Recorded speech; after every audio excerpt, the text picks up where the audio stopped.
Eu estava muda. Boa tarde, gente. Tudo bem?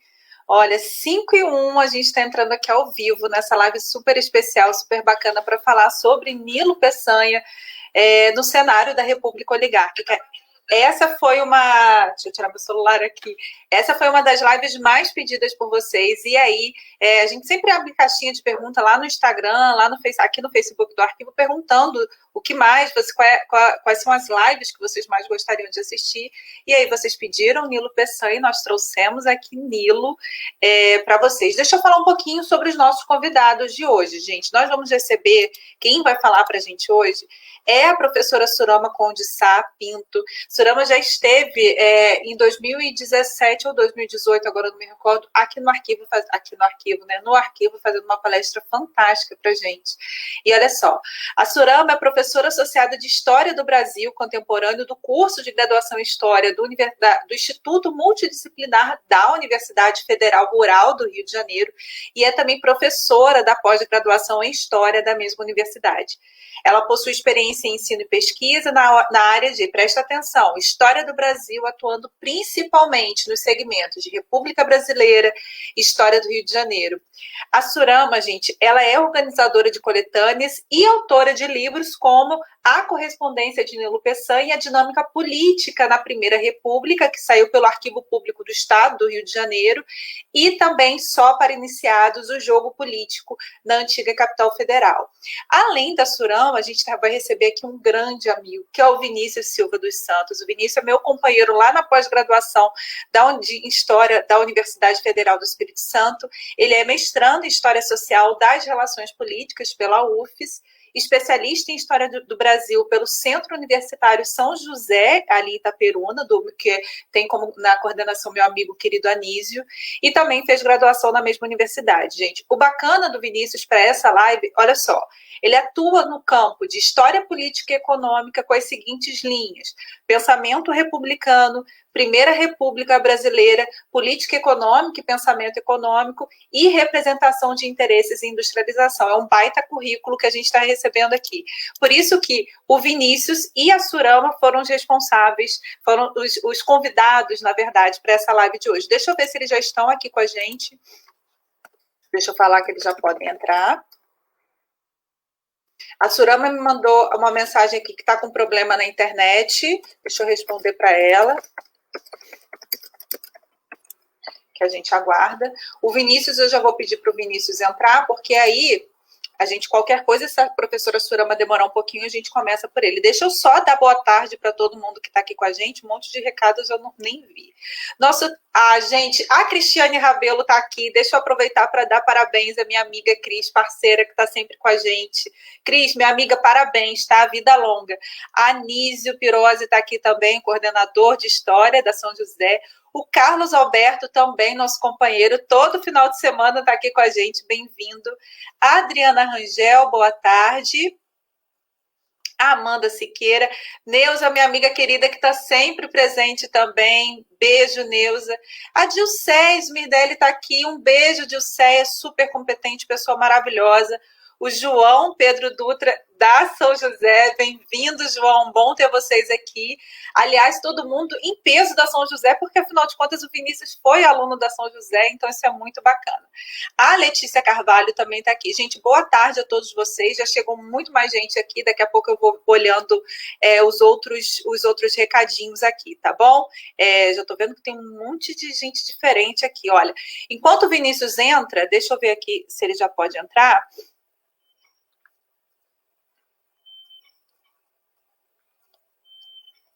Peraí, gente.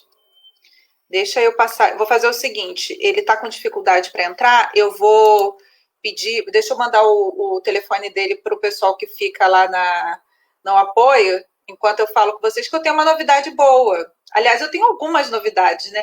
Semana passada, a Larissa fez a live. Quero agradecer a Larissa por conta do meu problema de coluna, mas estou aqui. Meio atropelada, mas estou. Gente, olha só, para quem não segue ainda o Instagram do Arquivo, segue a gente lá. A gente vai fazer um super sorteio de livro através da página do Instagram do Arquivo. Então, segue a gente lá. A gente vai montar um kit, digamos assim, para o vencedor, mas tem que ser seguidor do Instagram do Arquivo. Uma outra novidade, que eu acho que vocês também já estão cientes aí, é justamente o primeiro seminário de História Regional que o Arquivo está organizando, que vai acontecer entre agosto e setembro. Gente, olha só, a gente já tem por volta de, acho que já passamos de 300 inscritos. Então, essa é uma realização que o arquivo, um desejo muito antigo que o arquivo tinha, e finalmente nós conseguimos trazer grandes nomes. A conferência de abertura, no dia 20, vai ser com o professor José de Assunção Barros, e a gente vai receber também conferências intermediárias, por exemplo, o professor Laurent Vidal, falando sobre os franceses em Campos. Campos tem uma longa história com colônia francesa, gente, por incrível que pareça. Vamos receber também o professor Sidney Chalub, diretamente da Universidade de Harvard. Eu fico sinceramente muito emocionada com isso. Vai estar aqui falando para a gente sobre epidemias e tudo isso. Eu vou começar, o Vinícius já chegou aqui, ele já era a fala inicial, eu vou começar pelo Vinícius, enquanto a professora Surama, ela resolve a questão de internet dela, e a gente vai, deixa eu botar ele aqui para a tela. Vinícius, meu amigo, seja bem-vindo. Boa tarde, tudo bem? Boa tarde, professora Rafaela. Tudo bem, a senhora? Como vai? Pelo amor de Deus, só não chama de senhora não, hein? Gente, eu faço aniversário esse mês, mas eu falo sempre que eu tô ficando mais jovem, igual o Vinho, então ele curtiu. Vinícius, É olha, força do muito obrigada hábito. por você estar aqui com a gente. Quero te agradecer, dizer que você tem aqui um time com você lá de Itaperuna, da São José, principalmente o Anísio também, todos os seus colegas. O Vinícius é uma inspiração, porque ele, na primeira tentativa ele já passou lá no mestrado, é meu companheiro lá na pós-graduação, e vai falar um pouco para a gente hoje das pesquisas que ele vem desenvolvendo e que passam por Nilo Peçanha. E é por isso que eu convidei o Vinícius para falar hoje com a gente, para contar um pouco da trajetória política, da trajetória pessoal do Nilo Peçanha, melhor dizendo, e para falar também um pouquinho sobre a questão econômica ali da República Oligárquica. Vinícius, muito obrigada. A tela, a audiência é toda sua. Bom, gostaria de agradecer a querida Rafaela Machado, né, além de ser diretora do Arquivo Público Municipal de Campos, é uma amiga pessoal que eu tenho muito prazer de carregar. A professora Surama ainda não entrou, mas gostaria de cumprimentá-la, né? Dizer que é um prazer muito grande estar aqui, junto com a Rafaela, a professora Surama e todos vocês que nos acompanham. Vamos lá. Falar sobre Nilo Procópio Peçanha, ou Nilo Peçanha, como ficou popularmente conhecido na história política e também na sua trajetória de vida pessoal, é falar de um dos principais personagens da República. E quando nós migramos esse nosso olhar para o estado do Rio de Janeiro, nós percebemos que a importância de Nilo Peçanha é ainda maior, né? Então, nós estamos falando hoje de um personagem totalmente estratégico. A título de entendermos melhor a trajetória de Nilo Peçanha e a importância dele, eu trouxe alguns dados biográficos que vão nos ajudar a nortear nossa conversa. Eu costumo falar que Nilo Peçanha ele já nasceu com um DNA de político, porque a família da sua mãe, Joaquina Anália de Sá Freire, é uma família importante da política do norte fluminense, né? Nilo Peçanha nasceu em Morro do Coco, Campos Goytacazes, no dia 2 de outubro de 1867, e ali ele permanece até mais ou menos uns 12 anos de idade, quando a sua família resolve sair, vai direto para Campos, para propiciar um estudo de qualidade para ele e para os seus irmãos. Nilo Peçanha, ele vai permanecer em Campos até concluir o ensino básico, e ele vai sair dali direto para São Paulo para cursar a faculdade de Direito. Nilo Peçanha ele vai ingressar na Faculdade de Direito de São Paulo, porém não é ali que ele vai concluir seus estudos. Ele vai concluir seus estudos na Faculdade de Direito do Recife, em 1887. É importante termos a noção de que a passagem de Nilo Peçanha pela Faculdade de Direito de São Paulo e também pela Faculdade de Direito do Recife será um ponto decisivo da história desse personagem político. Ao longo do século XIX, essas duas faculdades formaram muitos indivíduos, muitos personagens que mais tarde vão dominar o cenário político, principalmente da Primeira República. Como exemplo, eu posso citar, por exemplo, Rui Barbosa, o Rui Barbosa, que vai iniciar seus estudos na Faculdade de Direito do Recife, mas vai concluir na Faculdade de Direito de São Paulo, em 1868, e Afonso Pena, que será companheiro de chapa de Nilo Peçanha, né? Mais tarde. Afonso Pena, ele concluiu a Faculdade de Direito em São Paulo no ano de 1870. Eles antecederam Nilo Peçanha. Mas o ponto que eu quero chegar é o seguinte: na metade do século XIX, essas duas instituições possuíam um forte núcleo republicano e abolicionista.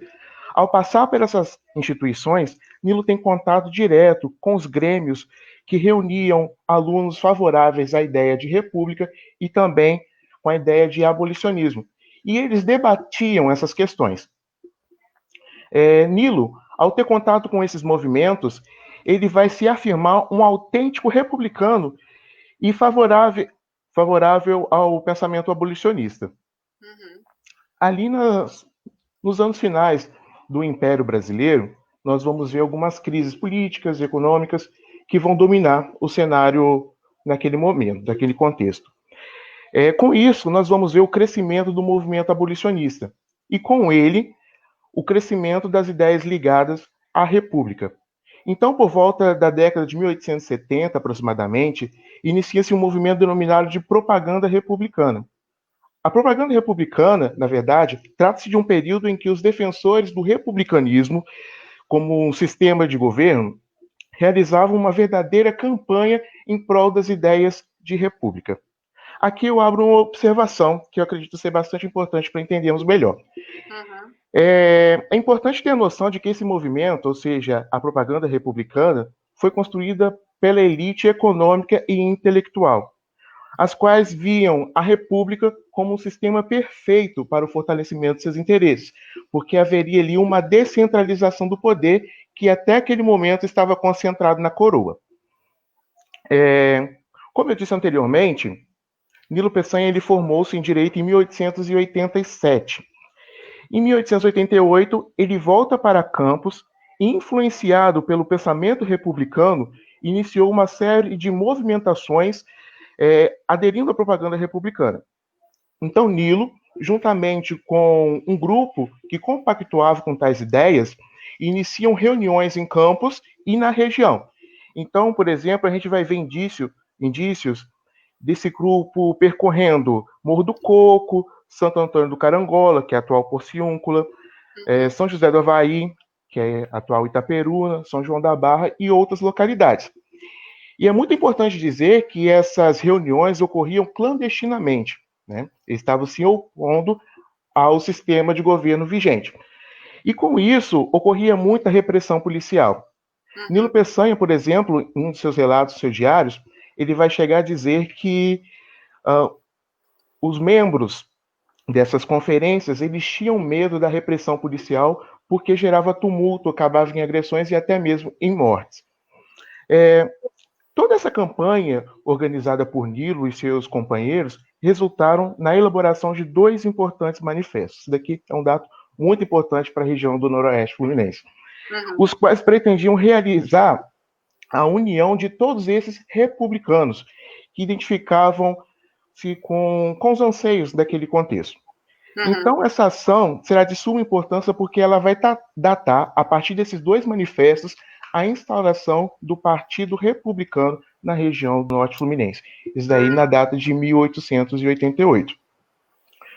Com a proclamação da República, em 15 de novembro de 1889, no ano seguinte ocorreu a eleição...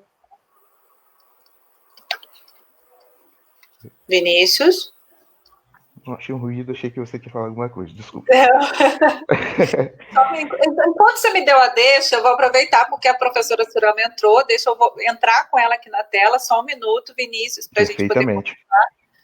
Surama, professora, boa tarde. Teve problema com a internet, né? Desculpa. E eu acho que o seu tá mudo. Sim, se mas acho que agora... Não tô ouvindo. Voltou. Surama. Tá me ouvindo? Agora voltou, sim. Normal. Gente, é bom para quem está em casa saber, a gente testa tudo antes.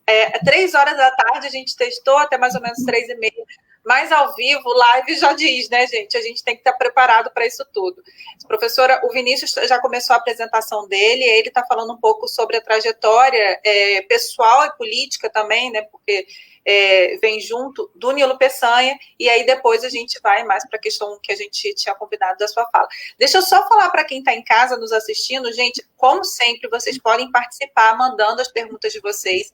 A gente ama quando vocês participam, interagem aqui com a gente, então vocês fiquem aqui, ó, disponível, tá a conversa do Facebook aqui disponível para vocês falarem. E aí, no final, mais lá na frente, eu vou também trazer algumas novidades para vocês. Vinícius, pode voltar, por favor.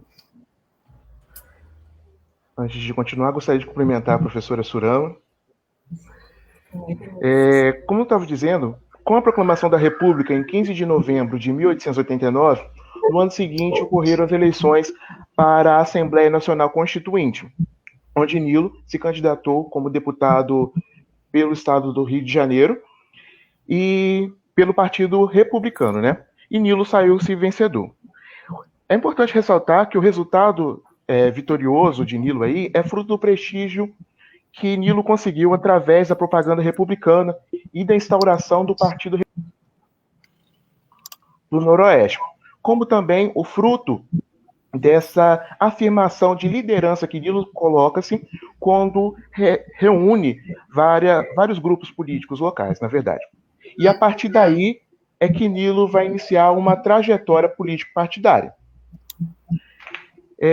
Já finalizando essa parte, eu gostaria apenas de citar a questão econômica que Nilo vai enfrentar quando ele vai ser presidente do Estado, né? Que é um ponto muito importante e também faz parte de algumas pesquisas que a gente tem realizado. Nilo Peçanha, ele foi presidente do Estado do Rio de Janeiro por 2 momentos diferentes.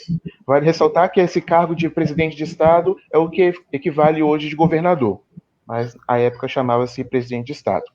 Então, Nilo Peçanha ele vai estar à frente do Estado do Rio de Janeiro durante 2 momentos distintos, que é de 1903 a 1906 e 1914 e 1917. Nessas 2 situações, ele vai enfrentar um momento delicado, porque o Estado do Rio de Janeiro estava passando por questões problemáticas nas finanças e na economia, principalmente pela queda do preço do café, que é o principal produto de comercialização do Rio de Janeiro. Então, Nilo Peçanha ele vai colocar em prática uma série de políticas nessas 2 vezes que ele passa pelo Poder Executivo Estadual, com o objetivo de sanar essas problemáticas.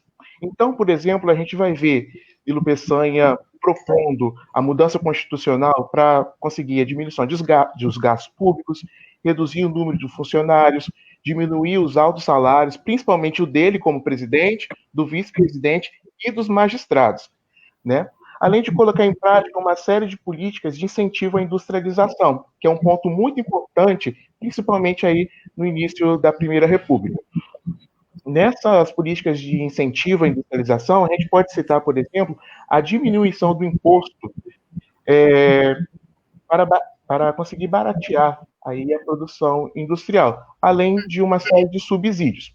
Um outro fator importante também, que enquadra-se nessa política de incentivo à industrialização, é a criação de algumas escolas técnicas para a formação da mão de obra, que seria necessário para esse novo projeto que estava sendo proposto para o Estado do Rio de Janeiro para o enfrentamento dessa questão, né? E isso também garantiria que o Estado do Rio de Janeiro não ficasse mais refém da economia agrícola, como era o contexto.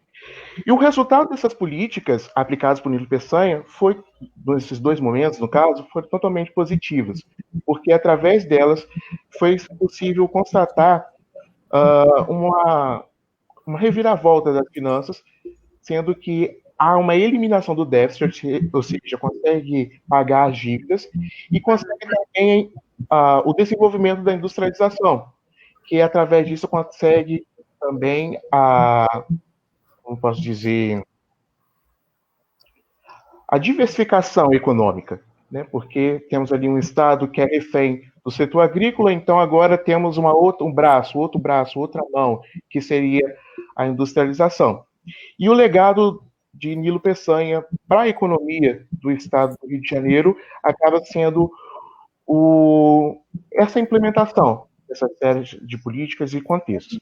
Então, passo a palavra para a professora Rafaela, para continuar. Muito obrigada, Vinícius. Muito bom saber um pouco da trajetória a trajetória pessoal misturada à sua vida política do Nilo Peçanha. À medida que as perguntas forem surgindo, eu também já tenho algumas questões para trazer para vocês, para a gente poder debater. Então, agora eu vou passar a palavra para a professora Surama, para poder apresentar um pouco mais da atuação política do Nilo Peçanha nesse cenário de república oligárquica, de república velha. Por favor, professora.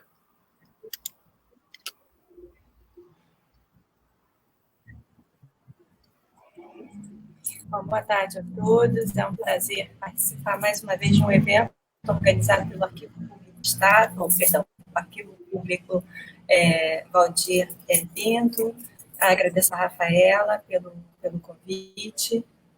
É sempre um prazer participar desse arquivo que faz trabalhos tão interessantes, tão importantes, e falar sobre a Primeira República, que é o período que eu tenho estudado já há algumas décadas, né? E Nilo Peçanha em particular. A primeira vez que eu estive no arquivo, há 2 anos atrás, se eu não me engano, foi por ocasião da inauguração da exposição, né, dos 150 anos de nascimento do Nilo Peçanha, uma exposição muito bonita, organizada pelo arquivo, muito interessante o trabalho feito, vocês estão de parabéns. E naquela ocasião eu já tinha chamado a atenção, eu chamei a atenção que parecia meio um pouco ironia, né? A gente estava sendo prestado uma homenagem muito merecida ao Nilo Peçanha, no momento em que a economia fluminense passava por uma forte crise econômica, enfim, que comprometia o próprio desempenho do Estado do Rio no conjunto da Federação Brasileira. De lá para cá as coisas só pioraram, né? Economicamente o Rio realmente vive hoje uma fase muito mais dramática do que há 2 anos atrás.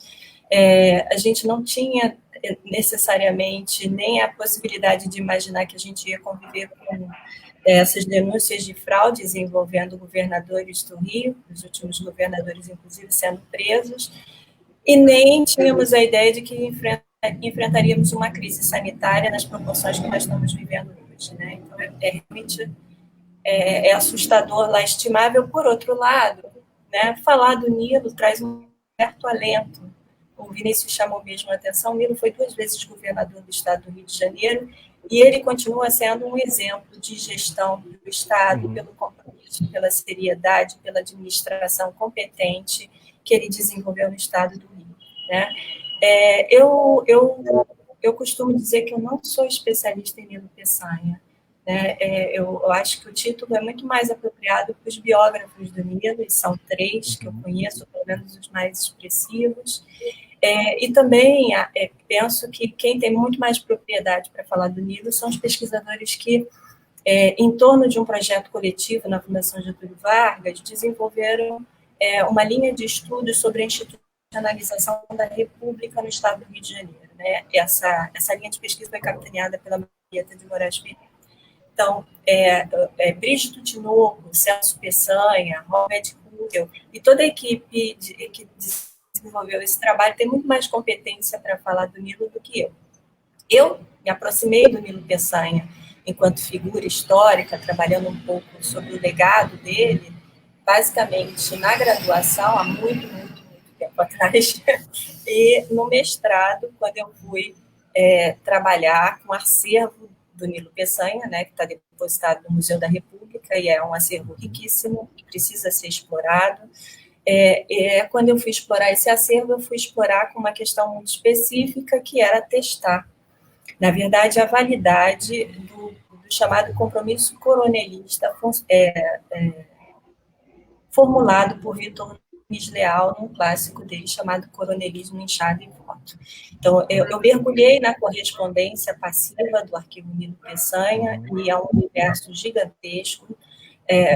Para vocês terem uma ideia, a correspondência dele é alguma coisa em torno de São 10 mil documentos, entre cartas, telegramas, enfim, cartões. Então, é um acervo extremamente rico, é a parte mais rica do acervo Nilo Peçanha. E, a partir daí, eu tive a possibilidade de entender um pouco sobre a lógica de funcionamento da dinâmica na Primeira República. Então, eu prefiro me apresentar não como uma especialista em Nilo, mas como uma pessoa que vem estudando o funcionamento do sistema político brasileiro na Primeira República. E falando nisso, claro, a figura do Nilo é uma figura-chave, é uma janela importante para a gente entender a engrenagem política brasileira nessa fase. Existem duas formas, e aí a proposta que eu trago é falar um pouco sobre o niilismo, já que o Vinícius falou sobre essa trajetória muito bem, sobre a carreira do Nilo. Existem duas formas de você pensar a experiência niilista, né? Uma ela está muito desenhada na obra dos biógrafos do Nilo, que são trabalhos de referência ainda hoje. São dois trabalhos, três, na verdade, dois de biógrafos que fazem um trabalho fora da academia. É o caso do Brígido Tinoco e do Celso Peçanha, duas biografias publicadas na década de 60, e depois a gente tem um trabalho, que é o do Robert Russell, publicado na década de 70, que é uma tese de doutorado. Então, os dois primeiros são trabalhos feitos fora da academia e que, portanto, não seguem os rigores metodológicos e no tratamento de fontes. O do Robert Russell, não, ele já é um trabalho que ele segue essas exigências, né? Mas, em linhas gerais, ele não destoa muito de uma construção da imagem do Nilo feita pelo Celso Peçanha e pelo Brígido Tinoco. Os três grandes biógrafos de Nilo constroem uma imagem de uma figura política que teria rompido com a estrutura ou uma certa moldura oligárquica de se fazer política na Primeira República e teria inaugurado uma nova forma de fazer política, né? O Nilo teria construído uma relação mais próxima com as camadas urbanas, enfim, ele teria um discurso diferente, uma prática política diferente das lideranças oligárquicas da época dele.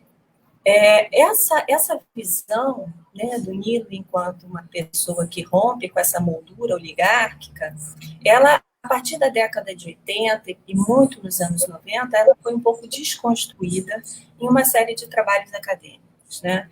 E aí eu estou me referindo basicamente a dois estudos. Um é a República na Velha Província, que foi feito por uma equipe de pesquisadores da Fundação Getúlio Vargas, e o outro é a própria tese de doutorado da Marieta de Moraes Ferreira, em que ela vai tentar entender por que o Rio de Janeiro perde status no conjunto da Federação Brasileira com a República. O Rio de Janeiro, que foi a província mais importante do Império, em função da pujança da cafeicultura fluminense, né? O trabalho anterior, que é o da República na Velha Província, também é um trabalho de fôlego e super importante, porque ele mostra não só esse processo de institucionalização da República no Estado, como as duras disputas políticas que ocorrem ao longo de toda a Primeira República, né? Então, esses estudos, os dois estudos, como eu falei, eles relativizam essa ideia do Nilo Peçanha enquanto um político que inauguraria uma nova forma de fazer política nessa fase. E os argumentos que eles usam são basicamente relacionados às articulações que o Nilo Peçanha manteve durante toda a sua carreira política com oligarquias de outros estados, né? Ele tinha compromissos vamos dizer assim, bem enraizados com a classe dominante, com setores políticos, não só do Rio, mas fora do Rio de Janeiro, e não é à toa que ele tenta construir um eixo alternativo de poder nessa fase. Além disso, eles chamam a atenção para o limite, vamos dizer assim, reformista do discurso nilista. Em que sentido? Basicamente, quando se fala que o Nilo inaugura uma nova forma de fazer política, você tem como meta ou como horizonte de análise a reação republicana. Então, esses trabalhos mostram na verdade, criticando essa visão, que o Nilo, se você pegar o discurso do Nilo Peçanha durante a reação republicana, embora ele traga propostas extremamente inovadoras à época, ele fala na importância de aumentar a alfabetização da população brasileira, de promover a instrução pública, de criar mais escolas técnicas, de qualificar a mão de obra, de pensar na questão social naquele momento. Apesar desse discurso reformista, nenhum conteúdo de fato ou de fundo democrático você consegue perceber nesse discurso, nem nas práticas políticas do Nilo. Por exemplo, o Nilo, em nenhum momento, ele defendeu o voto secreto, que já era uma bandeira de setores, já nos anos 20 no Brasil, que vai ganhando corpo e forma. Tá? Então, eles chamam a atenção, quer dizer, se o Nilo ele tinha forte penetração junto às camadas populares do Distrito Federal, eles atribuem isso a uma habilidade inata que o Nilo Peçanha tinha de discursar, né, ou de se comunicar com diferentes setores. Então, o que eu estou tentando dizer com isso? Não é que eles passem a ideia de que o Nilo é exatamente um político de sua época. A questão não é essa. O que eles fazem é relativizar essa ideia de que ele inaugurou uma nova forma de fazer política e tentam mostrar o outro lado do discurso nilista, já que ele não é exatamente uma liderança tão afinada assim, com avanços do ponto de vista de democracia ou modelos similares. Tá? Eu acho tão importante quanto a gente, e aí esse é um ponto que eu acho que é importante chamar a atenção, esses autores que relativizam a ideia do Nilo enquanto um novo político, um político com um novo formato, eu acho tão importante quanto pensar essas duas contribuições é a gente analisar o niilismo fora daquilo que vem sendo o principal momento da atuação política dele, que é na reação republicana. Então, se você olha para a reação republicana, você fala assim, olha, o Nilo Peçanha fez campanha política, ele fez comícios, ele percorreu o Brasil inteiro, e isso realmente não era comum na Primeira República, embora essa prática já tenha sido inaugurada por Rui Barbosa na campanha civilista. Mas ele torna isso uma forma de fazer política, de fato. Então, eu acho que mais apropriado seria a gente pensar que o Nilo, ele consegue juntar forma tradicional de fazer política das oligarquias nesse período, e a essa forma tradicional ele vai inserindo outros elementos. Então, ele consegue fazer esse amálgama, né, de trazer o tradicional, mas, ao mesmo tempo, introduzir alguma coisa nova. Isso, sem dúvida nenhuma, é uma característica dele. Mas, enfim, a gente pode pensar o niilismo a partir de duas formas. Né? A gente pode pensar o niilismo enquanto prática política e a gente pode pensar o niilismo enquanto um projeto. Né? Se a gente pensar o niilismo enquanto prática política, a gente tem que tomar uma série de cuidados, né, para ter a ideia de oligarca tradicional, porque, como eu falei no início, como eu tive a oportunidade de trabalhar com o acervo documental dele, né, e aí, na época que eu fiz o mestrado, eu selecionei 702 cartas no universo desses 10 mil documentos da correspondência dele. O que a gente percebe? Que o Nilo, ele agia como um chefe político à época que ele vivia. Né? Ele tinha o cuidado de estabelecer compromissos com as chefias municipais, ele tinha um cuidado de ter um certo controle sobre toda a dinâmica do processo político, principalmente na época das eleições, né? E ele tinha esse perfil de uma liderança que tentava enfechar, assim, e fazer gravitar em torno de si as principais chefias políticas nos municípios do estado do Rio de Janeiro. Então, ele não rompe, de fato, com a lógica do funcionamento política na Primeira República. Ele, na verdade, ele é uma espécie de expressão de uma cultura política desse sistema, né? E aí eu estou falando, quando eu falo em sistema político, eu estou falando do quê? Do coronelismo, né, que foi muito bem estudado por Vitor Nunes Leal.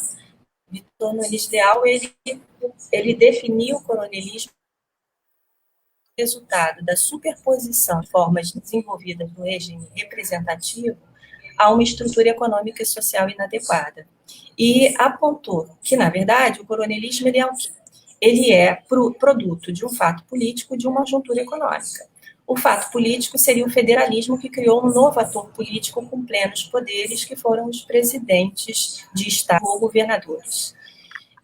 E o fato econômico, a conjuntura econômica, seria a decadência dos fazendeiros, que passaram a barganhar apoio político para poder continuar influindo nos rumos da política municipal.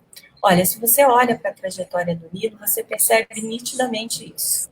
Mergulhando na correspondência dele e caminhando na trajetória dele, a gente percebe que antes dele entrar pela primeira vez para o Executivo Fluminense, ele promoveu uma reforma na Constituição de 1892, da Constituição Fluminense, a Constituição Estadual, e nessa reforma que ele fez, ele fechou maiores poderes na mão dos governadores. Então, ele vai criando o grupo político dele aos poucos, e ele faz essa reforma para assumir no ano seguinte a chefia do Executivo Fluminense. Quando ele assume, ele já é um governador que fecha em sua mão plenos poderes, muitos deles construídos com base no amesquinhamento da autonomia municipal.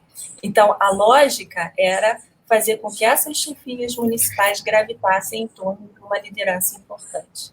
E é isso que ele faz. Tá? Então, ele percebe o funcionamento dessa lógica política e ele constrói uma engrenagem dentro dessa lógica que vai permitir com que ele seja a principal liderança da política fluminense durante toda a Primeira República, ou pelo menos até o desmantelamento do grupo dele, que ocorre exatamente depois da reação republicana, quando você tem uma série de ações do governo federal no sentido de desmobilizar e desmontar o grupo niilista na política do Estado.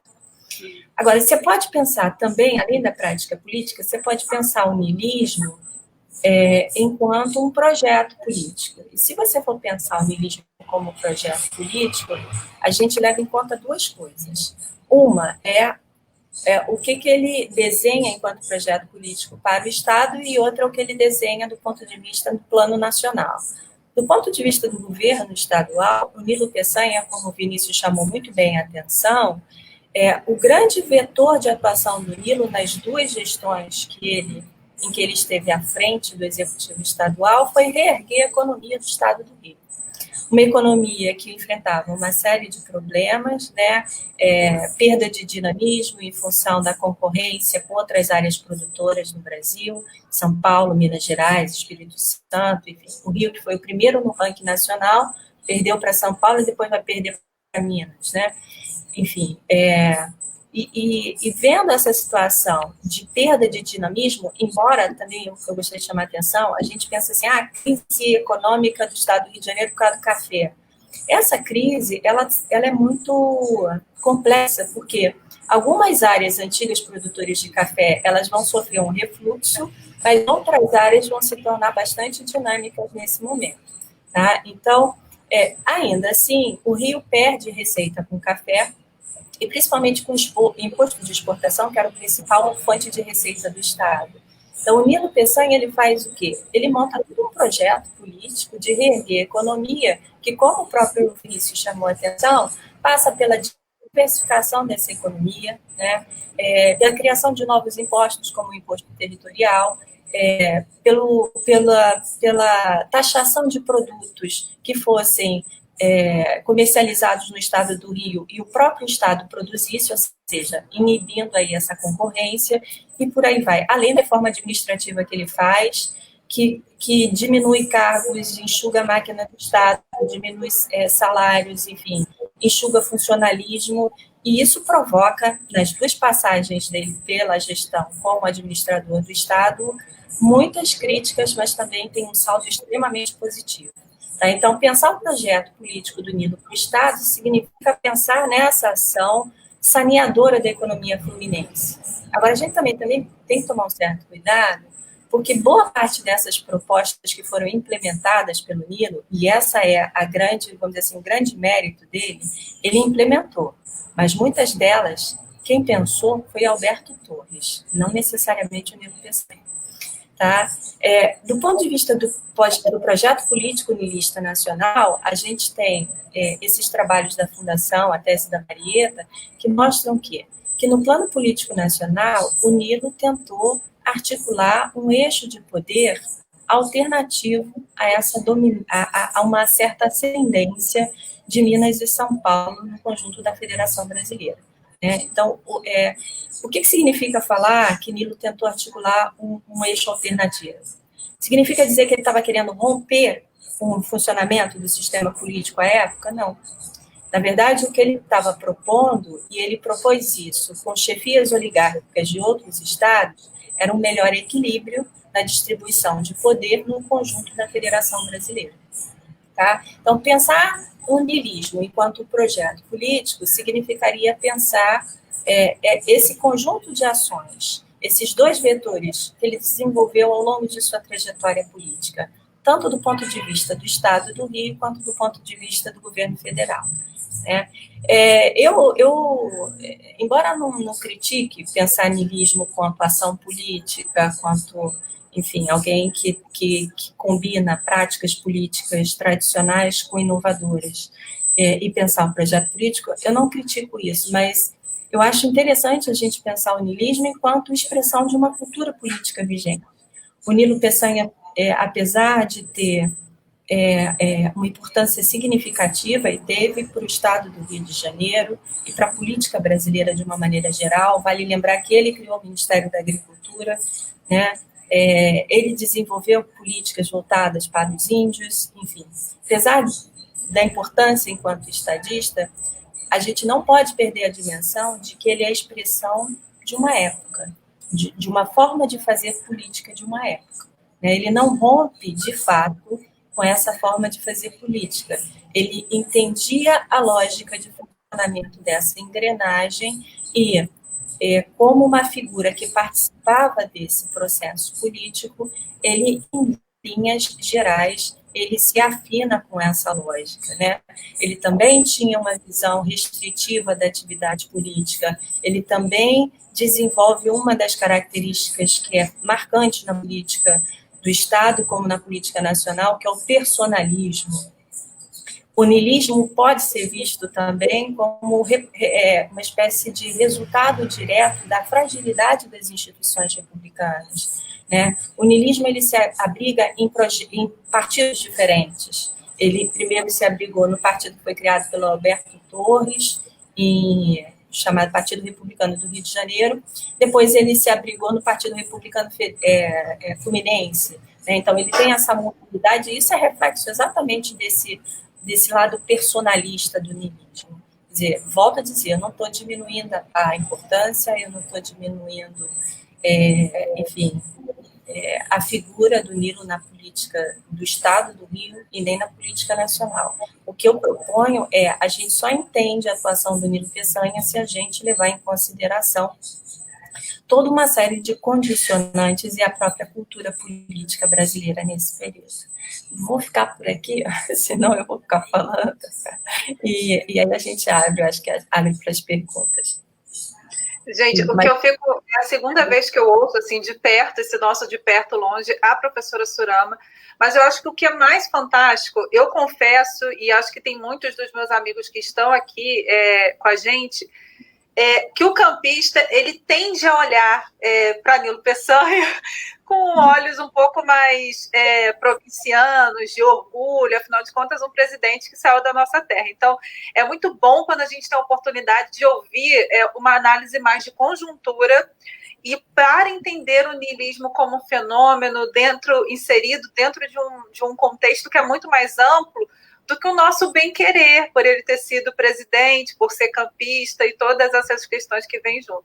Vinícius, seu microfone está fechado, mas você já pode abrir para a gente passar aqui para as perguntas. Olha, adorei a participação, a apresentação dos dois, e trago aqui, era uma pergunta que eu queria fazer também, um questionamento da Larissa Manhães, que é coordenadora lá do arquivo. Ela pergunta: o que faz com que ele, o Nilo, tenha perdido apoio político de várias camadas sociais, uma vez que em determinado momento ele experimentou um prestígio tão grande? Então, eu vou começar pela professora Surama e depois eu passo para o Vinícius, por favor. Bom, depende do momento em que você está falando, Larissa, da perda de apoio político, né? Por exemplo, na reação republicana, ele ganha muito suporte, né? Tanto é que os biógrafos do Nilo falam que o Nilo ele tem uma ampla ação junto às camadas urbanas do Distrito Federal, né? Ele é um político que, teoricamente, ele teria incorporado os marginalizados do sistema político no seu discurso e nas suas propostas. Ele perde apoio, basicamente, quando ele se afasta da política fluminense, o que mais uma vez confirma a lógica de funcionamento que foi desenhada pelo Vitor Nunes Leal. Toda vez que ele se afastou da política do Estado, e aí ele ficou gravitando na política nacional, porque ele exerceu uma série de cargos de representação política, então toda vez que ele se afastou um pouco mais da política do Estado, ele acabava perdendo um pouco esse controle direto sobre essas chefias locais, né? E ele enfrentou também o desafio de, vamos dizer assim, de ajudar desafetos na política do Estado, né? A política é muito disso. Por exemplo, ele ajudou muito uma figura chamada Alfredo Bacher, né? E acabou ficando para trás, né? Bacher, ele quis construir um próprio grupamento político que fosse dele, que não fosse reflexo do grupamento nilista. Mais adiante, ele também vai enfrentar outras disputas políticas. Isso é importante a gente chamar a atenção. Quer dizer, ele fez campanha política para voltar ao governo do Estado em 1914, percorrendo os municípios fluminenses, tentando rearticular essas chefias em torno da liderança dele. Então, o que mostra isso? Isso mostra que política na Primeira República era muito mais do que a gente aprendeu na escola e aprende nos livros didáticos, tipo jogo de cartas marcadas. Havia muita disputa política. Tá? Então, é por conta dessa disputa que tem a fraude, né? Fraude que tem um custo político. É por conta da disputa política que você tem esse amplo articular dessas lideranças em torno de quem tem poder de barganha. E quem tinha poder de barganha nesse período eram os governadores de Estado. Eles tinham poder de nomeação, né? Eles podiam dar carta branca para essas chefias políticas locais agirem autonomamente nos municípios que eles dominavam. Então, é um poder barganhado, não é um poder. Não é que os chefes locais são todos poderosos, eles são poderosos porque eles barganham esse poder com o governador de Estado. Então, toda vez que o Nilo se afastava dessa política estadual, seja no exercício de cargos, a presidência da República, a vice-presidência da República, ou mesmo em alguma pasta ministerial, ele perdia um pouco as rédeas disso, então tinha que voltar para poder solidificar mais uma vez essa base. Então, ele perde em 22 na reação republicana, mas ele conseguiu apoio expressivo, aí, principalmente dos eleitores do Distrito Federal. Ele conseguiu apoio expressivo da massa urbana do Distrito Federal. Ele perde também no próprio interior do estado do Rio de Janeiro, porque as chefias políticas, a campanha dele era campanha oposicionista, e as chefias políticas sabiam por onde elas deveriam perfilar para continuar conseguindo aí as prebendas do Estado, né? Então, em alguns momentos ele perde, mas é muito, na minha interpretação, é muito em função dessa lógica de funcionamento mesmo da política. Não sei se o Vinícius concorda. Por favor. Bom, eu concordo plenamente com a professora Surama, E, por exemplo, quando o Nilo sai da presidência da República e tenta ser candidato novamente à presidência do Rio de Janeiro, ele vai encontrar um problemaço e ele vai ter até mesmo judicializar essa questão para conseguir assumir o cargo. Então, eu acredito que esse distanciamento das camadas sociais, como a colega colocou, acredito que seja muito dessa questão. E até mesmo pelo fato de... Ui, gente, o que aconteceu com o Vinícius? Caiu. Vinícius, se você está ouvindo a gente, volta aí, pelo amor de Deus. Ele saiu, deixa eu voltar aqui com a professora Surama, que está aqui. Eu e a professora Surama estamos aqui, pelo menos. Vinícius, meu amigo, você volta novamente. Eu vou passar para mais uma pergunta. E aí, aliás, antes de passar para mais uma pergunta, eu não sei, eu acho que não deu tempo, Surama, de você conhecer essa obra. Eu quero aproveitar que eu ouvi o Marta aqui. Eu acho que o Genilson Soares está aqui também, Silvinha do Instituto. O Instituto Histórico daqui de Campos, em parceria com outras instituições, aí eu falo para vocês, as instituições participantes foram a Academia Campista de Letras, Associação de Imprensa, o Instituto Histórico, o IFE, o Instituto Federal Fluminense, e as lojas maçônicas de Campos. E aí a Câmara dos Vereadores, nós fizemos um pedido lá, nós fizemos uma ação, na verdade, chamada Nilo para Crianças, no Festival Doces Palavras do ano passado. E foi um sucesso. E esse sucesso foi tão grande que a Câmara resolveu agora imprimir mais dessa obra aqui, Nilo Peçanha em quadrinhos. Você conheceu não, né, Surama? Vinícius voltou aqui. Eu vou pegar seu endereço para mandar. Gente, essa é uma obra fantástica e a Câmara imprimiu justamente para que a gente faça esse trabalho. Aqui conta muito, reúne a trajetória política, a trajetória pessoal do Nilo, e ficou fantástico. Deixa eu abrir aqui para mostrar para vocês, por exemplo, um pouco. A narrativa é incrível e ela é uma narrativa agradável para os mais novos, para aqueles que não conhecem o Nilo, mas também para quem conhece e começa a ver o Nilo de uma forma diferenciada. Tem uma pesquisa profunda. O roteiro e a arte é do Rubens Matos do Couto, que foi muito feliz nesse projeto. E aí a Câmara está justamente imprimindo para que a gente possa fazer um trabalho de educação patrimonial aqui em Campos, porque muitas vezes a gente percebe que os alunos, principalmente, eles já ouviram falar em Nilo Peçanha, mas eles não, aí sabem mais ou menos, foi um presidente campista, mas não sabem muito bem a história do Nilo, e é isso que a gente quer, com a edição, com essa nova tiragem, fazer um trabalho de educação patrimonial, mas que possa também trazer o contexto da República, que não seja algo puramente memorialista, ou desse, Silvinha até concordou aqui comigo, ela falou o seguinte: muito bom ver o Nilo com o afastamento das emoções, fantástico, porque é isso, às vezes nós falamos sobre o Nilo, vamos até Nilo com todo esse campistês que nós temos, né? Então eu quero mostrar para vocês e dizer que a Câmara se responsabilizou por isso, fico muito feliz, e tão logo, já foi disponibilizado para todas as escolas, mas tão logo que seja possível, a gente vai começar a fazer um trabalho com as escolas de educação patrimonial. Eu vou mandar para vocês dois, pode deixar, tá? Vinícius, vamos aproveitar que você voltou, você retomar o seu pensamento aí, seu microfone está fechado. Bom, peço desculpas, tinha um problema aqui, mas estamos de volta. Dizendo, eu também acredito que esse problema de Nilo, desse afastamento com as camadas populares, seja também um conflito que Nilo ele tem diretamente com as elites, principalmente agrárias, quando ele taxa as terras. Eu acredito, pelo fato ali, coronelismo e tudo mais, eu acredito que isso tenha afetado a relação de Nilo com essas camadas. Perfeito. Trago agora, gente, uma pergunta. Posso acrescentar? Pode, claro. Enquanto o Vinícius estava falando, estava lembrando de outra coisa, que assim, eu sou velhinha e eu já fiz esse trabalho há tanto tempo que às vezes eu fico puxando na memória. Isso chamou a atenção para uma coisa muito importante.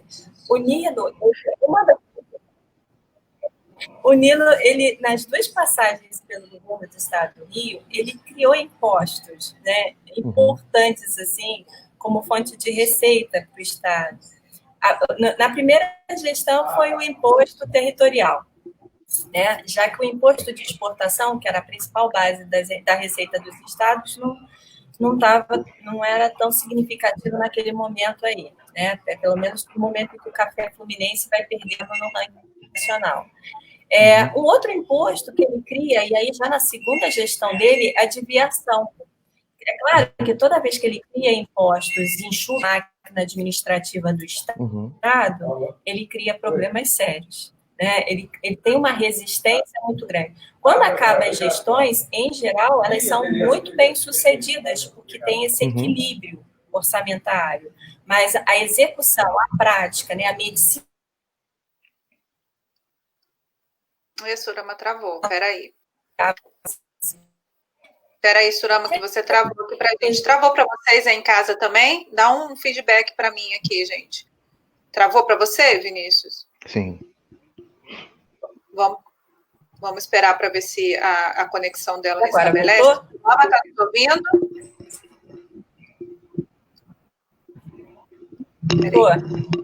Tá, agora voltou. Aquele finalzinho ali cortou. Aí a sua conexão acho que interrompeu.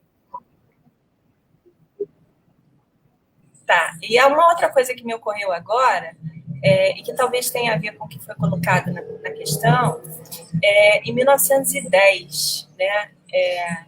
Em 1910, o Nilo Peçanha era presidente da República, né? Ele assume a presidência com a morte do Afonso Pena.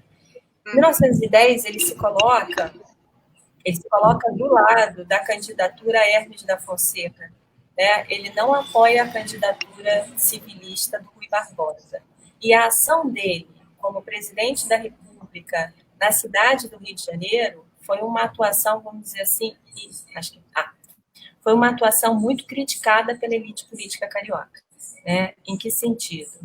Ele interferiu, de fato, nas eleições do Distrito Federal, embora o Rui tenha... Acho que está travando. Vocês estão me ouvindo? Não, mas agora a gente está te ouvindo normal. Ele interferiu nas eleições, no dia das eleições, na dinâmica política, no próprio processo eleitoral. Né? Muitas sessões eleitorais na cidade do Rio de Janeiro não funcionaram. Isso nas eleições presidenciais de março de 1910. E isso vai criar um atrito muito grande entre o Nilo, alguns setores urbanos do Distrito Federal e membros da elite política carioca. Né? Tanto é que, em 1922, quando ele é candidato à reação republicana, muitos membros da elite política carioca lembram isso lá do passado.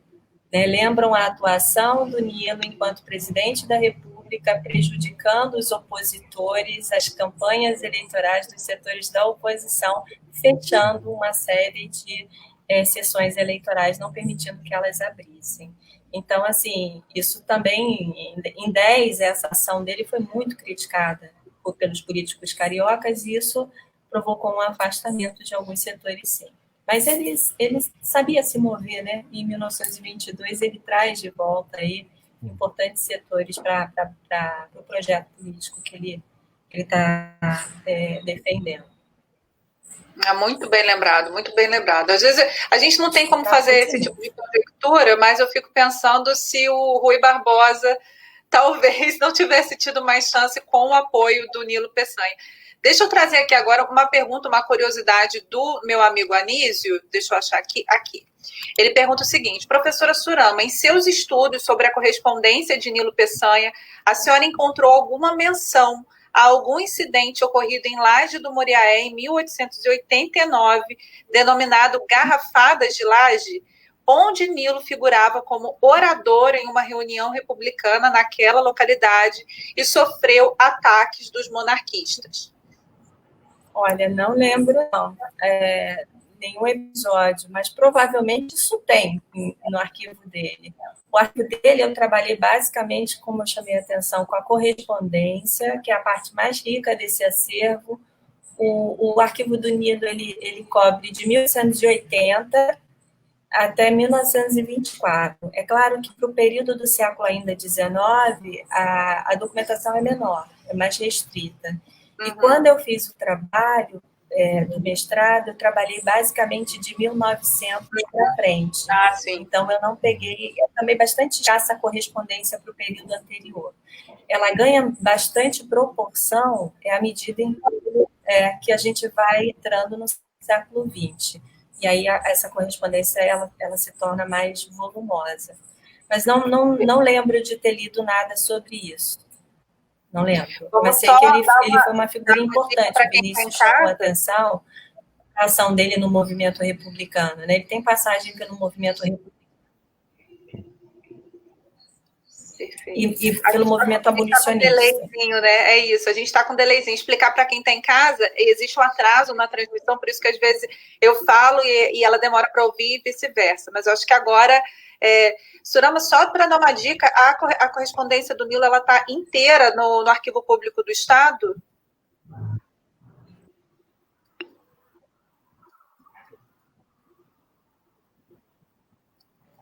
Está no arquivo do Museu da República. Perfeito. Então, Anísio, você já sabe. Já está toda catalogada. Olha aí, você pode dar a dica para os seus alunos. Anísio, que fez a pergunta, é coordenador de um curso de História, então pode dar a dica para os alunos já começarem a pesquisar sobre isso e tentar encontrar alguma coisa. A próxima colocação que eu vou trazer aqui, a próxima pergunta, na verdade, deixa eu ver qual aqui, da minha amiga, todo mundo é meu amigo, né? Porque essa live, gente, ela é uma live boa, que a gente reúne os amigos, então não tem como dizer da minha amiga, do meu amigo. A Carmen fala o seguinte: diante de um quadro tão desfavorável atual das questões indígenas no Brasil, vocês poderiam tecer as políticas de indigenismo do Nilo Peçanha durante esse período, melhor dizendo. Vinícius, vamos começar por você agora, pode ser? Sim. Carmen, vou ficar te devendo essa. Olha, eu não tenho propriedade para falar sobre essas políticas indigenistas do Nilo Peçanha, porque é um tema que eu não venho desbruçando, né? Infelizmente, essa não tem como responder.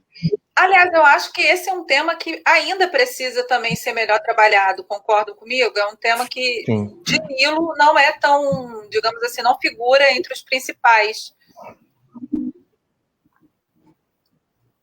Né? Perfeito. Vou passar aqui. O Rodrigo Badaró fez que é a professora Thais, na verdade, fez uma indicação muito importante, muito válida, as observações da professora Surama em relação à maior complexidade do jogo político na Primeira República. Achei isso muito interessante. E antes de passar para a pergunta do Glauber, meu amigo também, gostaria de saber de vocês, essa não está na pauta, não está aqui, não é tema do nosso assunto, mas eu gostaria muito de saber. Eu estava escrevendo um artigo essa semana sobre a questão do petróleo aqui em Campos, e o petróleo ele foi descoberto, na verdade, em terras na fazenda do Pinheiro Machado, senador Pinheiro Machado. Estava conversando com o Genilson, do Instituto Histórico, a gente imagina que Pinheiro Machado, gaúcho, um político tão importante, acabou vindo para Campos, comprando essa fazenda, por intermédio do Nilo, por ter vindo aqui com o Nilo Peçanha em determinado momento. Gostaria de saber a relação, não vou falar da relação do Nilo com o assassinato, isso a gente não pode falar, mas toda a campanha ou toda a publicidade que se montou, se vocês têm alguma coisa sobre isso, em torno do assassinato do senador Pinheiro Machado e talvez um desgaste político do Nilo Peçanha nesse momento do assassinato do Pinheiro Machado.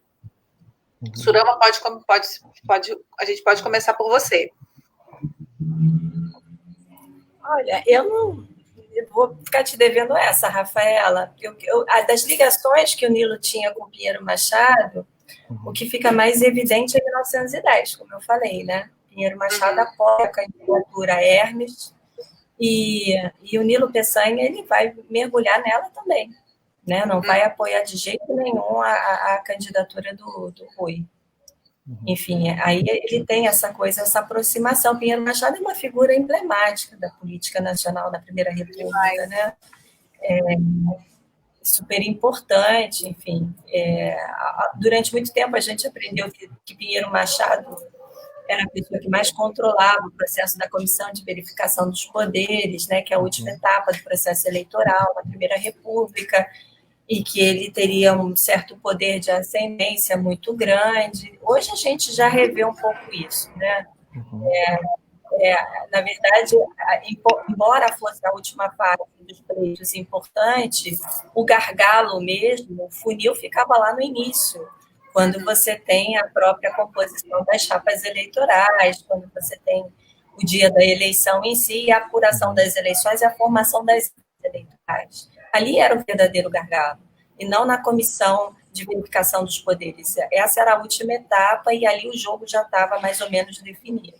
Então, existe essa figura, né, do Pinheiro Machado como uma figura super poderosa. E, de fato, ele teve poder em alguns momentos. Ele representa o Rio Grande do Sul, a oligarquia gaúcha, e o Rio Grande do Sul é um estado que tem um destaque no conjunto da Federação Brasileira nessa fase. Às vezes, o parceiro preferencial entre os estados mais poderosos. Mas essa relação mais próxima do Nilo com o Pinheiro Machado, eu nunca pesquisei. Né? Eu saberia dizer um pouco da relação do Pinheiro Machado com os membros da elite política carioca. E era uma relação de amor e ódio. Existia um grupo que apoiava e um outro grupo que não apoiava, muito pelo contrário, né? que era extremamente da oposição. Irineu Machado, enfim, e companhia. Mas aí eu vou ficar devendo essa, Rafael. Vinícius, você passa pelo Pinheiro Machado nos seus estudos, nas suas pesquisas? Não passo. E essas relações pessoais, assim, também não tenho encontrado nos escritos. Apesar de ler alguns diários e correspondências de Nilo, por enquanto não encontrei nada do tipo. Eu acho, não tenho certeza. A gente também deve uma pesquisa de folha igual ao Pinheiro Machado, eu estava lendo os discursos dele. Acho que é uma figura muito importante nesse cenário político, mas como a Sorama falou, uma figura um pouco misteriosa, emblemática ainda. Eu acho que por falta de um estudo de fôlego sobre a importância e o dinamismo dele dentro dessa república. Aí, os alunos que estão nos ouvindo podem ir para essa pesquisa. Desculpa, Rafaela. Não, pode falar, Sorama. Rafaela, tem um trabalho muito interessante da Vera Borgeia Borges, Morte na República, em que ela trabalha com Pinheiro Machado, a morte de Pinheiro Machado e essa ascendência dessa figura dele durante a Primeira República. É um trabalho que eu recomendo. Perfeito. Fica aí a dica para todo mundo. Agora, para pensar essa relação, eu acho que para pensar essa relação do Pinheiro Machado com o Nilo, eu acho que seria interessante mergulhar na correspondência do Nilo Peçanha. E aí você selecionar só a correspondência entre os dois, o Pinheiro Machado e o Nilo. E agora, com o arquivo da República, do Museu da República, ele está todo organizado, essa correspondência. Então, é muito mais fácil de se consultar esse material. Maravilhoso, maravilhoso. Aí, gente, documentação organizada, olha que presente para pesquisador. Vou trazer aqui agora a pergunta do Glauber. Ele fala o seguinte: podemos entender o estilo nilista como prática vinculada a uma cultura política mais urbanizada e intelectualizada do contexto histórico das duas primeiras décadas do século XX? Vamos lá, Vinícius, você primeiro.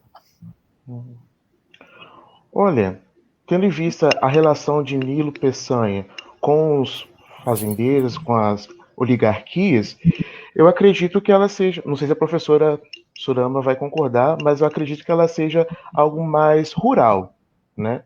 Tendo em vista que a estrutura que Nilo Peçanha utiliza-se quando está como presidente de Estado vai ser mais focado nessa questão.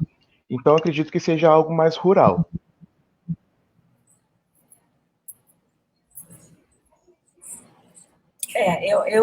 Eu acho que o estilo nilista, é como se fosse uma moeda com dois lados. Ele tem uma face que tem essa ideia de uma cultura política que tem esse lado mais urbanizado, intelectualizado, mas ele também tem esse outro lado que talvez seja mais importante, como o Vinícius ressaltou, que é o lado de funcionamento mesmo efetivo dessas práticas políticas, da engrenagem da política no período.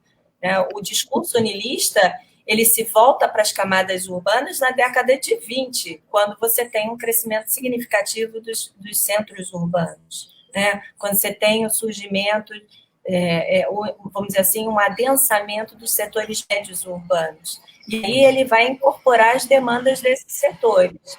Mas a lógica e onde se define a política da República ainda é nos rincões no interior dos municípios. Então, ele tem esses dois lados. Ele tem o lado, vamos dizer assim, tradicional, que é o lado da lógica dessa engrenagem política, e ele tem o lado inovador, que é o de trazer esses novos atores políticos que estão surgindo com o desenvolvimento da economia e da sociedade brasileira.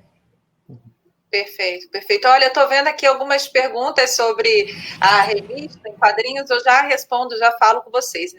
Eu gostei muito de uma pergunta que o João Pedro trouxe aqui para a gente, porque é uma, digamos assim, uma pauta comum nas perguntas e nas apresentações sobre Nilo Peçanha, que é referente a ser o primeiro presidente negro do Brasil. Até vi, acho que, não lembro, mas alguém já escreveu aqui isso também.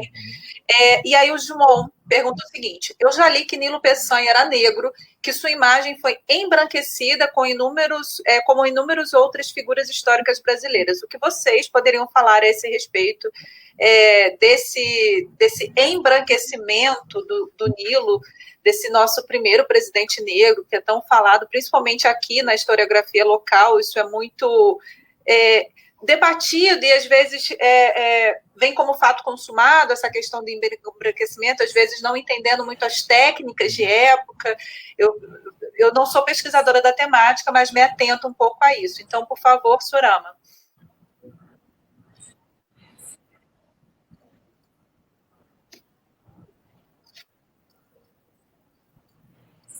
Ih, gente, será que... Não. Surama, tá nos ouvindo? Estou ouvindo. Quem começa? Pode ser você, por favor. Estou. Assim, eu já vi algumas fotos no arquivo do Nilo Peçanha. Existe essa interpretação de que ele passava por esse processo de branqueamento.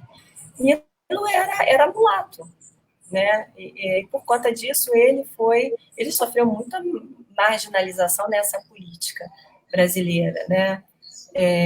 Inclusive teve dificuldade de casar com a esposa dele, ele não vem de uma família com recursos, o principal mentor político dele foi o Barão de Miracema. Então ele vai enfrentando na trajetória política dele uma série de obstáculos que revelam exatamente os preconceitos da sociedade à época dele. Se a gente pode falar que essas coisas já foram superadas, claro que não. Mas o Nilo era mulato, mas ele sempre aparece nas figuras das fotos, nitidamente você vê que o Nilo Peçanha é mulato. Uhum. Vinícius, você chegou a dedicar alguma parte da sua pesquisa a essa questão? Não, a essa questão não. Mas a professora Andrea Corte, ela tem alguns comentários acerca dessa questão de embranquecimento, processo de embranquecimento de Nilo Peçanha, que eu acho bastante interessante, porque entende-se, por ser uma questão cultural, que para a pessoa se declarar, por exemplo, nessa perspectiva negro e tudo mais, tem que se pertencer, né? Sentir pertencente àquele determinado grupo. E que Nilo Peçanha, nos bailes, nas festas que aconteciam no Palácio Presidencial, governamental, a cultura negra, ela era deixada de lado. Então, acredito que a gente pode ver essa lógica de duas formas. Uma é o fato dele não se pertencer, de certa forma, ou tentar se proteger dessa dificuldade que ele poderia encontrar no espaço político, por exemplo, ao evidenciar, né, esse pertencimento.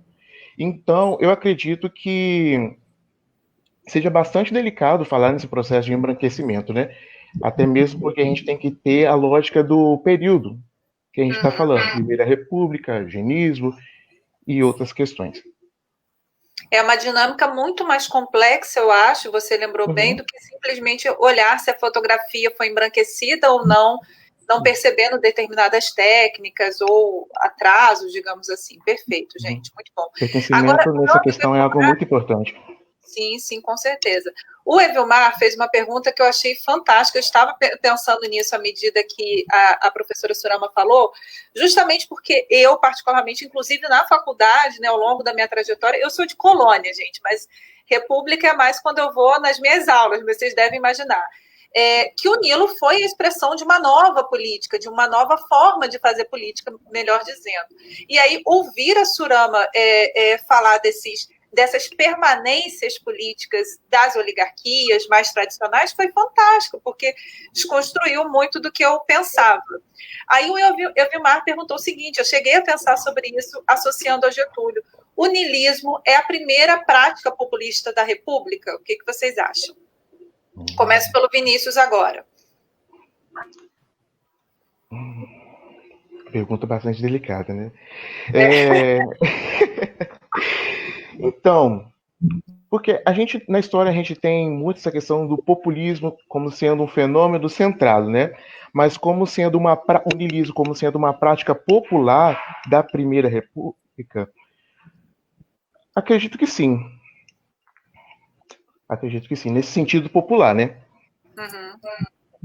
E você, Surama, o que você analisa dessa pergunta que é difícil, eu sei?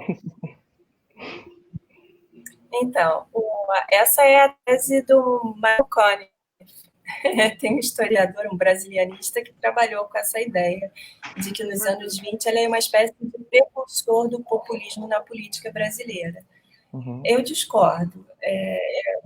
Depende do conceito que você está acionando quando você trabalha com populismo. Né? Se a gente pensa em populismo de acordo com o modelo clássico, pelo menos pensar o populismo na formulação do Francisco Verfort não me parece apropriado, porque o populismo, na perspectiva do Verfort, ele implica em quê? Ele implica entre outras coisas, né? Crise da classe dominante, ele implica em proletarização da sociedade brasileira e ele implica na existência de uma liderança carismática. No caso do Nilo, em específico, falando dele nos anos 20, que ele morre nos anos 20, acho que o único componente que ele teria aí para cumprir esses elementos, essa ideia de que o populismo seria a incorporação tutelada das massas à política, o único elemento que o Nilo traz para essa formulação seria essa capacidade de discurso e de liderança política, que ele era uma liderança. Não consigo precisar até que ponto ele era, de fato, uma liderança carismática, a ponto de mobilizar massas. Ele tinha muita entrada nas massas do Distrito Federal, porque, como eu chamei a atenção, ele incorpora as demandas desses setores no discurso político, né? Mas incorpora até determinado ponto. Existe um limite, e o limite é o quê? Ele não defende o voto secreto. E isso era a chave para você acabar com dominação política. Então, a gente tem que tomar cuidado com essas coisas. Né? Um limite nesse discurso democrático, nesse discurso reformista, e o limite está exatamente aí. Então, Michael Conniff fala isso, ele é precursor do populismo na política brasileira. Mas eu acho complicado. Sorama, o Humberto, o nosso arquiteto incrível, está aqui pedindo para você repetir o nome da obra e da autora que você mencionou a respeito do Pinheiro Machado.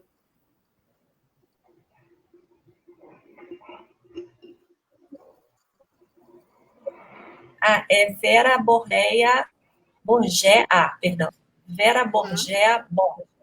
Ela tem a dissertação de mestrado dela que virou livro e foi publicada pelo Instituto Histórico Geográfico Brasileiro chamado Morte na República. Aí tem um subtítulo que agora está me fugindo. Eu acho que são os últimos dias de Pinheiro Machado, alguma coisa assim. Mas é Morte na República, que ela vai discutir a figura do Pinheiro Machado. É um excelente trabalho. Vera é uma excelente pesquisadora. A Vera também tem um trabalho sobre a campanha civilista. Maravilhoso. Eu já vou querer entrar em contato, com certeza, porque eu fiquei muito curiosa sobre a questão do Pinheiro Machado e seria uma excelente live também para a gente poder fazer aqui. Gente, olha, a gente já está com 1h20 de live, eu tinha falado para eles, olha, vamos tentar ficar em 1h15, mas eu falei para vocês que o papo rende muito quando a gente está aqui conversando com quem participa com a gente. Essa live, ela é isso, ela é interativa e por isso que torna tão agradável esse momento de troca, de conhecimento, isso é muito legal para a gente. Eu vou juntar 2 perguntas para a gente terminar agora, porque eu acho que elas se complementam. O Carlos Freitas, meu eterno diretor, está perguntando aqui, a influência do niilismo é perceptível até quando? E a Neuza, ela pergunta, o estilo niilista passou a perder força a partir de quando? Percebendo também, Surama, dentro daquela contextualização que você falou, que hora vai, hora vem, acho que isso é importante. Mas se você puder começar, por favor, com a pergunta do Freitas, que é essa daqui, e aí depois, quando ele passou a perder força.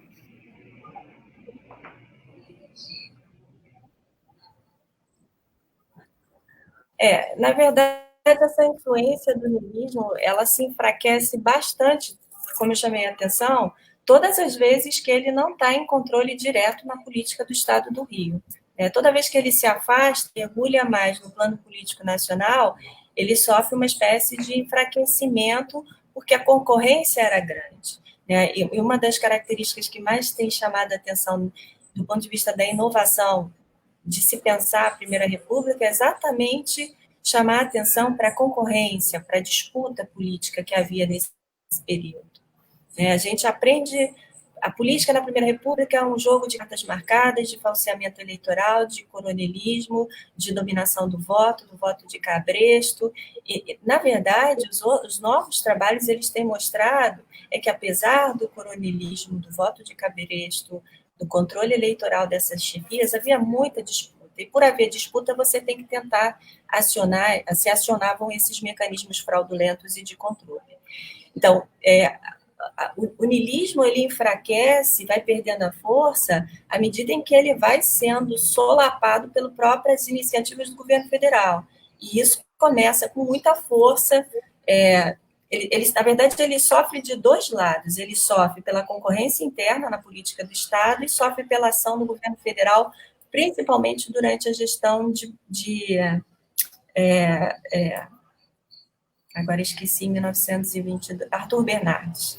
Quando Arthur Bernardes ele se elege e derrota Nilo Peçanha e o JJ Seabra na reação republicana, quando ele assume a presidência da República, você vai ter uma presidência marcada por muitos períodos de estado de sítio, E aí começa, de fato, o desmantelamento do grupo niilista na política do Estado do Rio de Janeiro. Há uma espécie de caça às bruxas, e essas pessoas elas são perseguidas e vão sendo banidas da política estadual. Agora, o que permanece disso? Permanece, alguns políticos vão se abrigar, ou nesse período, ou um pouco antes, já com esse processo aí, vão se abrigar em algumas outras representações, por exemplo. Maurício de Lacerda, que era o alter ego do Nilo Peçanha, ele vai para a política carioca e consegue assento em cargos de representação na elite política carioca. E ali ele continua com um projeto, pelo menos pensando a política nacional, que tem muito a ver com as ideias e com o projeto político do Nilo Peçanha, com muitas críticas que são feitas à forma como se faz política ética. Os anos 20 são um período realmente, por excelência, de desestruturação da máquina niilista no estado do Rio de Janeiro. E, em grande medida, isso se deve à ação do governo federal e à própria ação dos opositores do Nilo na política estadual. Perfeito. O Vinícius, a conexão dele caiu, foi por isso que ele... Um abraço para o Carlos. Querido. Foi por isso que a conexão dele não está voltando, mas ele me disse aqui agora que está tentando, pelo menos para a gente se despedir dele. Gente, olha só, eu queria agradecer imensamente. Eu vou ficar aqui. O Evilmar falou uma coisa muito interessante. Olha, nós campistas tendemos a ver o Nilo com grande ufanismo. ver o Nilo pela ótica da ciência é um grande aprendizado. Para mim também foi, eu gosto muito de ouvir a Surama para desconstruir e para construir novas questões sobre o Nilo Peçanha, entendendo esse contexto. Eu acho que cada momento do Nilo é um momento inseparado do restante, então fico sempre muito feliz, quero que você possa voltar 1000 vezes mais todos os anos ao arquivo para que a gente consiga também incentivar os mais jovens, essa meninada que está aí. Já estou falando meninada porque a idade chegou, né, gente? Mas os que estão mais jovens aí a desenvolverem as pesquisas sobre Nilo, principalmente partindo aqui de Campos, que eu acho muito importante. Sobre as perguntas sobre a revista, gente, olha só. A revista, a distribuição é feita pela Câmara Municipal, mas não está sendo feita ainda, por conta do momento que a gente está vivendo.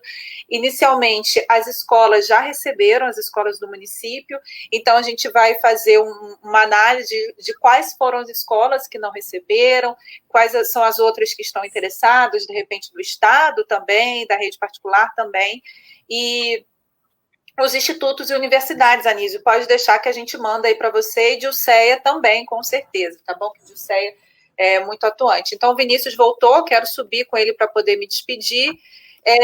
As considerações finais de vocês, com quase 1h30 de live, porque rendeu. Queria que vocês pudessem dar as considerações gerais de vocês sobre o Nilo e sobre essa temática tão importante. Vinícius, você, por favor, que acabou de voltar com a gente. Bom, primeiramente gostaria de agradecer o convite, professora Rafaela, do Arquivo de Campos. Gostaria de falar o prazer que sinto em poder estar com a professora Surama. Nós que estudamos a Primeira República, lemos cotidianamente artigos e livros da professora, então é um prazer muito grande estar aqui. E dizer que Nilo é uma figura que a pessoa que estuda Nilo Peçanha, eu costumo dizer, costuma se apaixonar, né? Ainda mais pela Primeira República e a política. Nilo Peçanha, como a professora colocou brilhantemente, acaba sendo uma figura bastante dúbia, no sentido de se contrapor um pouco com ele mesmo às vezes. Como, por exemplo, ele acena aqui, acena ali, mas continua sendo aquela figura que honra o Noroeste Fluminense, né, honra Campos e a região, e também sendo aquela figura que foi de suma importância para a afirmação do ideário republicano, principalmente no interior do estado do Rio de Janeiro. Então, estudar Nilo Peçanha é estudar um pouco sobre a afirmação deste ideário, que é maravilhoso, né? República, conforme a Thaís sempre costuma dizer, né? Thaís Vadaró. Então, aqui, muito obrigado. Sim, eu vi o comentário dela aqui embaixo. Então, é isso. Gostaria de agradecer pela oportunidade. Surama, por favor.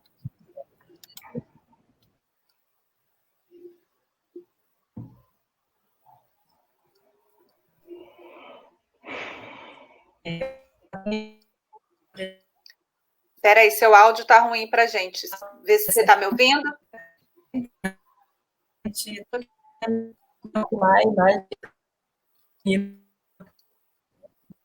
Está picotando, a gente não está conseguindo. A minha fala, mais no sentido. Voltou. Voltou? Voltou. Ainda não? Agora melhorou? Tá, eu faço minhas palavras do Vinícius, agradeço o convite. É um prazer participar dos eventos organizados pelo arquivo. Enfim, todas as vezes que eu tenho oportunidade de falar sobre o Nilo Peçanha, o que me deixa muito feliz, que foi o primeiro livro que eu publiquei. Como eu falei, eu tenho trabalhado com a dinâmica política, o funcionamento dessa engrenagem política brasileira na Primeira República. E a figura do Nilo é uma figura extremamente rica para a gente entender, funciona como uma janela, o arquivo dele é fantástico, eu recomendo, mais do que recomendo, as pessoas a mergulharem nesse universo. Quer dizer, é menos a proposta de diminuir essa figura tão importante da política nacional.